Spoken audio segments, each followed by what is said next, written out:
What is going on, guys? This is your captain speaking, coming at you once again with yet another catch-up review for Kamen Riser Zi-O, this time episodes 9 through 16. Yeah, I know that's a pretty huge gap yet again within these reviews, an even bigger one than last time, but I finally was able to find some more time to sit down and do these again, so hopefully I can keep a more consistent schedule this time. Now, I'm not going to recap every episode from 9 up until 16, but I'm just gonna, give a general synopsis on everyone's character growth, or how I've seen them grown in that time span, especially Sogo, because I've got a couple of choice words for him. So starting off, 9 and 10 are going to be our O's and somewhat XA combination tribute episodes.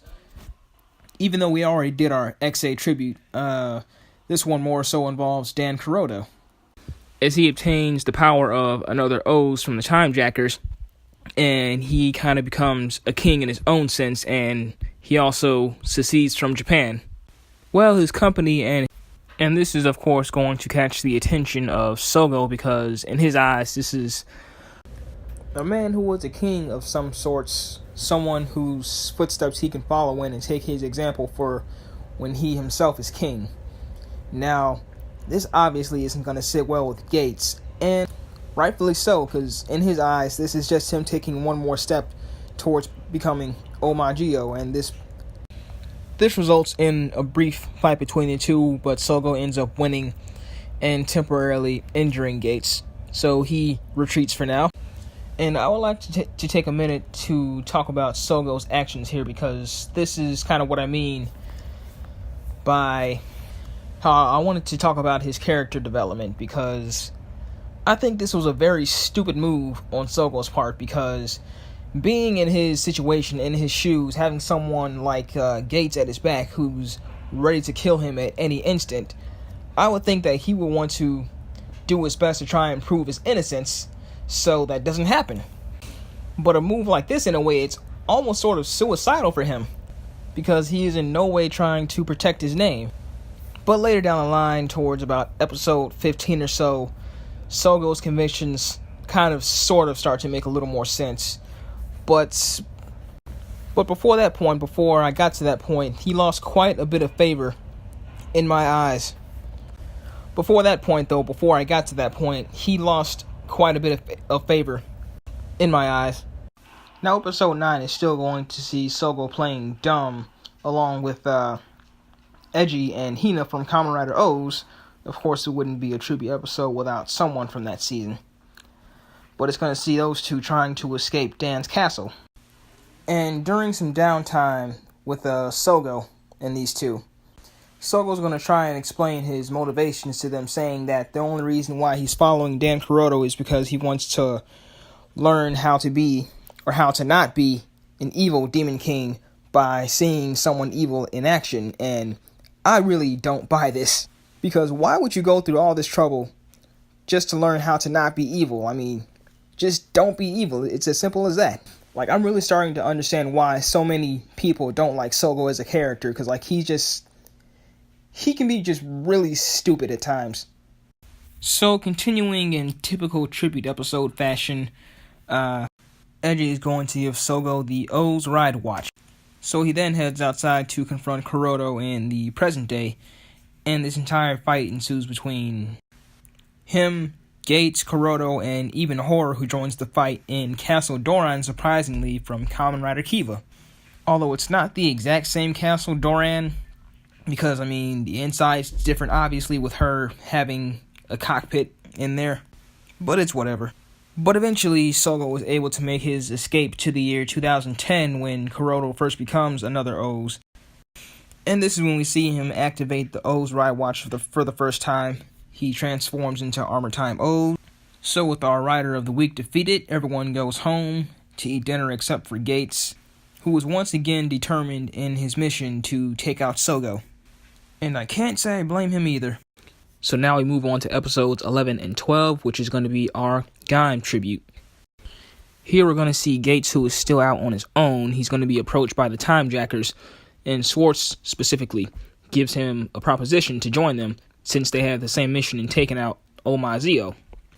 But their goals aren't exactly in line with his, because they want to replace him with another king who could potentially be just as dangerous. But they even go as far as to show him another rider, who it's Gaim this time. But he's attacking innocent people, so he feels the need to step in, which gets him trapped inside the Helheim Forest eventually. For anyone who's seen Gaim, you know exactly what that is. So he's trapped in the Helheim Forest, and it turns out that he's not the only one there, because lo and behold, he's also stuck there with Kumon Kaito, Kamen Rider Baron. Now, during all of this, Sogo and Tsukiyomi were there to witness the fight before Gates had been sent into Helheim, but it's not exactly the Sogo that we know, and I'll explain that in a minute. But it turns out that he already knows who another Gaim is, and he also has the ride watch for Gaim already. And he goes off to take an injured civilian to the hospital, while Tsukiyomi heads back to the clock shop, only to find Sogo there, wondering why he's not at the hospital. And it seems that he's completely clueless as to the fight that just happened a few minutes ago. So not knowing anything at this point, Sogo heads out to try and find Gates, not knowing that he's in Helheim, while the other Sogo returns with more information on another Gaim. So apparently he used to be a member of the Baron dance team. Anyone that's seen Gaim knows this concept, so not going to really explain. But so he was a part of Baron, and he was kicked out 5 years ago, and that's when the Time Jacker showed up, gave him the ride watch for Gaim, and that's when he sent Kaito into the forest, and he's been there for 5 years since. And then we're also going to see Kaito explain this to Gates, that he's been there for 5 years as well, and I'm wondering how he's managed to stay so clean and well-groomed, because, being there for that long, you've got to look a bit rusty. There's no beard, his hair still looks in shape, his jacket and clothes still look neat. It's like, what's his secret? So, skipping ahead, we're going to get into a fight between the present-day Sogo and the another Gaim. And this is also when the future Sogo shows up and tells them that they can't defeat him quite yet. But he explains to everyone there that he's about 3 days from the future. And in this somewhat funny scene, Woz and Tsukiyomi scold him because they fear that what he's doing might, the whole changing the timeline fiasco, that sort of thing. And they get kind of confused as to who they should be yelling at, because at first they're yelling at future Sogo, but then it gradually moves over to present day Sogo, and they're just not sure who to yell at this point. But after everything boils down, he elaborates a bit more on his backstory, saying that he tried to save Gates from Helheim Forest, but he couldn't quite make it in time. And then he was also approached by space god Koda, who tells him that he should believe in Gates' power and that he could possibly save himself. So for now, he just needs to focus on defeating another Gaim and obtaining the Gaim Rider Watch. And future Sogo is going to give him the address as to where present-day Sogo can get it. So Wo's not liking the part about Sogo trying to save Gates. He goes to the Time Jackers to, try and put time back on track the way he sees it according to the events of the book that he has. So, Sogo and Tsukiyomi are going to go to the address listed, and I believe it's the fruit smoothie shop that Koda used to work at back in Gaim, and he shows up, so apparently he still works there. And the ride watch is going to be right there, hanging off the side of his pants. And not long after, they're joined by another Gaim in his human form. He transforms, Sogo transforms, and once he has the Gaim ride watch, he begins to try and activate it, but then Schwartz shows up, pauses time, takes the ride watch, and throws it into the Helheim Forest.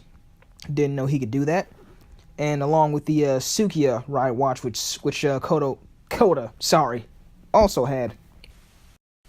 But it's pretty obvious at this point as to how he's going to get it back. But it's going to turn out that this was a plot by Woz to try and help put Sogo back on track to becoming king.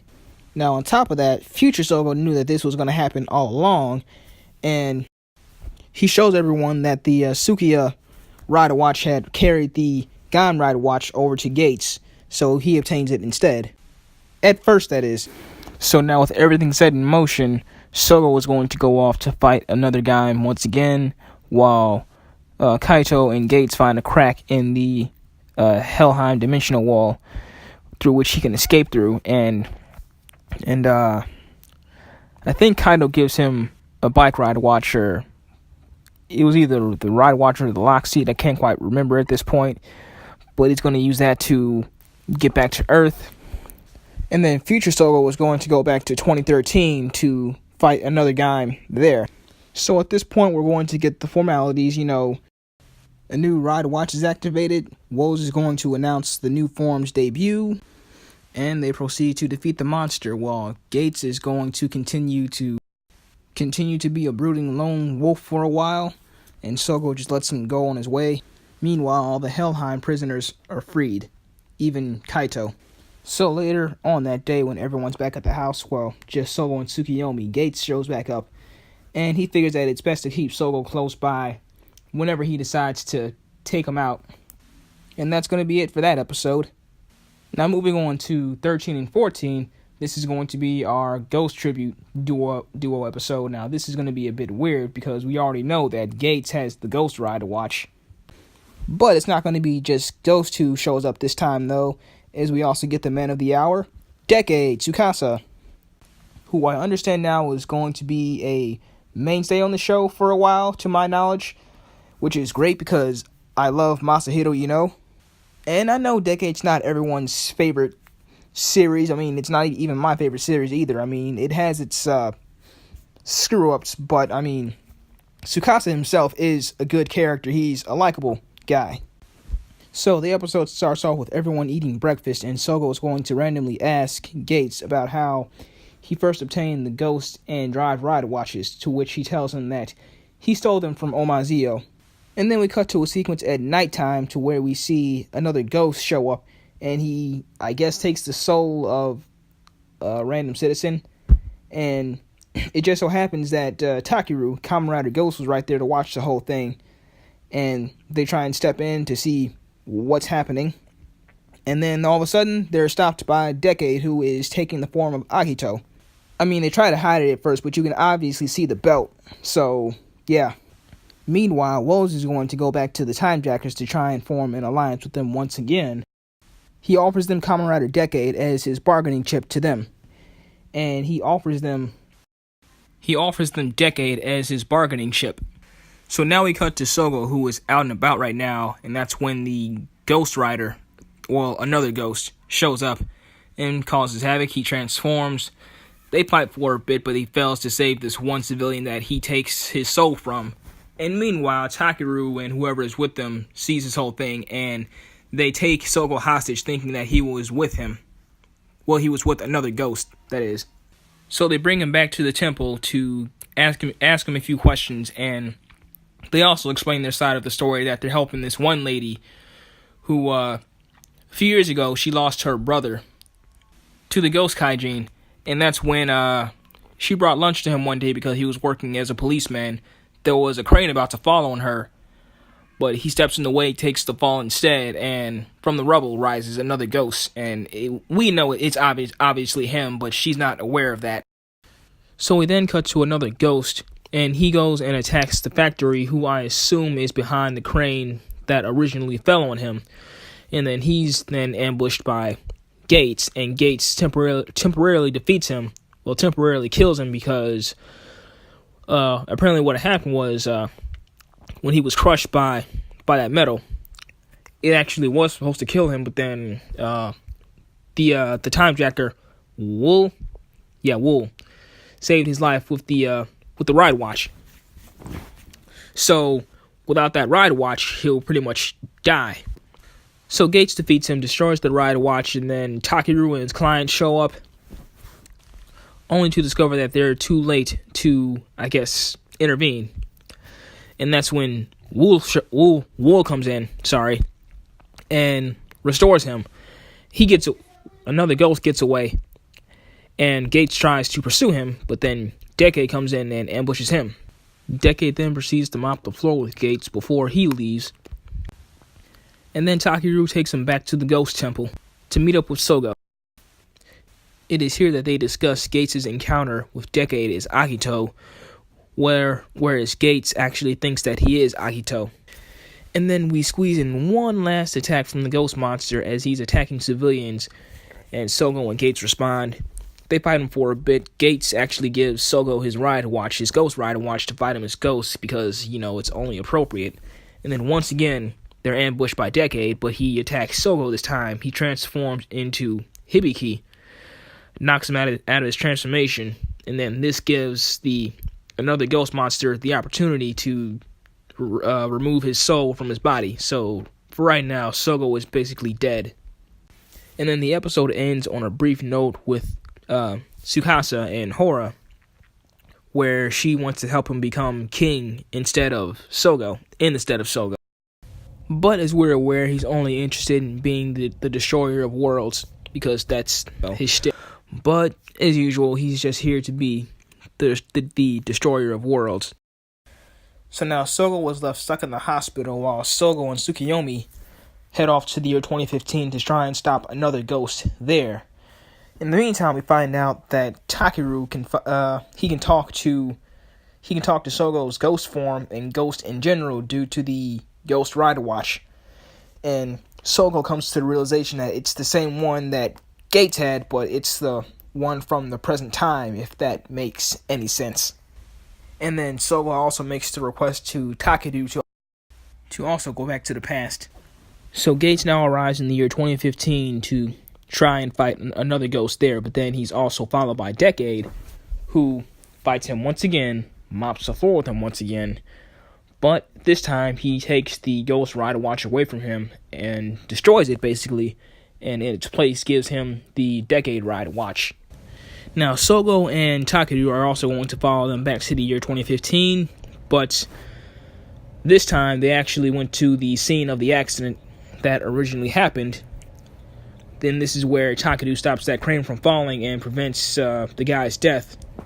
And this thus puts Sogo's soul back in his body in the year 2018. I think it's kind of close between that gap of 2018 and 2019. It's kind of iffy. But then what's going to end up happening is Wool is going to just give the guy the ride watch anyway, and this reverses the effects of everything. So now Sogo is dead again. But what I don't get is why the guy is now bitter once again, because now the accident never happened, so no one's been hurt. So now what's his beef? So what's his issue?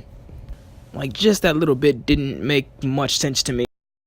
So now that everyone's back in the year 2018, they all meet up back at the clock shop.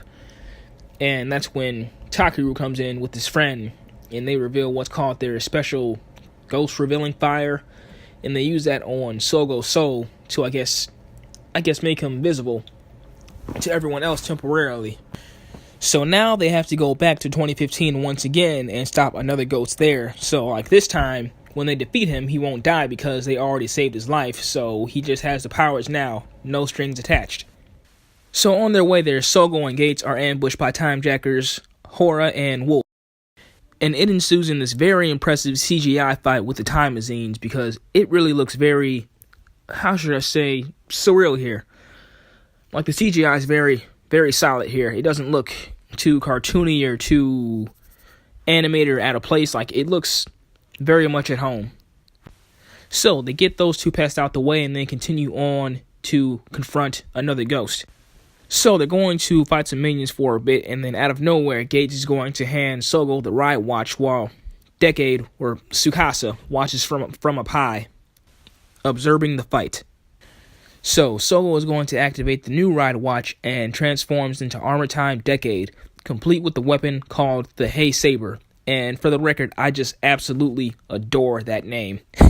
So the way the Decade Rider Watch works is that it comes complete with another ride watch slot on it, and he can use any other ride watch on there. But the catch is he's able to transform to that rider's penultimate form, the form that comes before their final form. So the first one he uses is Build, and that's going to give him the powers of Rabbit Tank Sparkling. And then the next one he uses is it's Ghost, and that gives him Grateful Damashi. So they then proceed to defeat Ghost, and Sogo wakes up back in his body in the year 2018. So now once everyone heads back home, Sogo is going to find Tsukasa eating at his dinner table, and that's when he leaves thanking his uncle for the nice meal, and that's going to be it for that. So now we're going to get into episodes 15 and 16, and before we get into it, I gotta say these two are probably the best of the series so far, because I think this is actually the first episode that actually doesn't have any writer tributes at all, and it more so focuses on character development between Gates and Sogo. More specifically, Sogo. So we start off at home, and we see that Gates is going to give Sogo one last ultimatum to give up the belt so that he doesn't have to become Zi-O. But like any other time, Sogo refuses and continues on his path to becoming king. So we're basically still nowhere with that. Yet, that is. And then about 30 seconds later, Woz is going to come in. He's going to come in with the clock for Sogo's uncle to come and fix it in a funny bit of meta humor. He's been fixing other things so long that he's kind of forgot that he mainly does clocks. And as a result, when Woz brings him an actual clock to fix, he kind of turns it down at first, thinking that it's not a clock when it actually is, and then he eventually realizes that it's actually a clock. How many times can I keep saying clock? But you get the picture. So now with him swept away, Woz is going to warn everyone to an oncoming attack happening in the city, and they come to realize that it's these things called die machines, these giant robots sent from the future by Zi-O. And apparently this is what he originally did to burn down the world with these robots. And it turns out that this is exactly how things played out in one of Sogo's past dreams, where the world was under attack by these same exact robots. And a mysterious figure cloaked in black comes to him and gives him the notion that he needs to be king in order to save the world, and that's where this whole concept began. And in another bit of time travel, they're also attacked by one of Zi-O's lackeys called Kashin. Well, he at least attacks Gates and Tsukiyomi, because of course he's not gonna attack Sogo. They're able to eventually escape, while Gates does a little more brooding and thinking about why he came to the past in the first place. And he felt that he's kind of lost his way, because he can't really see Sogo becoming an evil king at all due to his kind and nice nature. But he comes to the conclusion that he has to do what he has to do in order to prevent the worst case scenario, so he goes back to wanting to kill Sogo again, transforms and fights him. But Kashin is eventually going to come in again, attack Gates, and that leaves Sogo in front of Tsukasa. And then those two get into it. And truth be told, I actually fairly enjoyed this fight because, it's a simple concept, but I like seeing the fact that Decade can transform into riders after him as well, because we see him transform here into Build, which leads Sogo to transform into Armor Time Decade with the Build Rider Watch, and that's going to give him the power of Rabbit Tank Sparkling. And comparing power levels here, obviously that's going to beat out Decade's primary build form, which forces him to change back into his primary form, which is actually a bit more formidable up against Rabbit Tank Sparkling, which I'm not quite sure why.